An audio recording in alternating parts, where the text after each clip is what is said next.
Guys, this is moon and welcome to another mini vlog. কিছুদিন আগে গেছিলাম চাকদার এক জনপ্রিয় রেস্টুরেন্ট যার নাম হচ্ছে একান্ত আপন। সেখানে গিয়ে প্রথমেই স্টার্টারে অর্ডার দিয়ে নি ফিশ কবিরাজি, যেটা কিন্তু বড় এসছিল, আর তার সাথে কিন্তু এসছিল স্যালাড আর চাটনি কাসন্দি।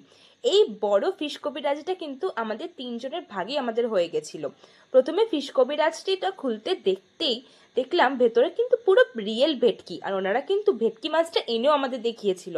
আমি না আর লোভ সামলাতে না পেরে সঙ্গে সঙ্গে চামচ দিয়ে একটা কামড় বসালাম, আর মুখে যেতেই আহা কি টেস্ট! গরম গরম, তার সাথে ওপরে ক্রিস্পি লেয়ারটা, উফ! মানে এরকম ভালো ফিশ কবিরাজি আমি অনেকদিন বাদে আবার খেলাম।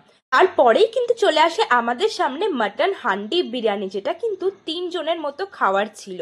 আর এটাকে কিন্তু একটা নানের লেয়ার দিয়ে ঢাকা দেওয়া ছিল, যেটা দাদা কেটে দিচ্ছিল, আর এটা খুলতেই না বিরিয়ানির গন্ধে পুরো ভরে উঠেছিল। নেক্সট পার্ট দেখার জন্য অবশ্যই সাবস্ক্রাইব করতে হবে।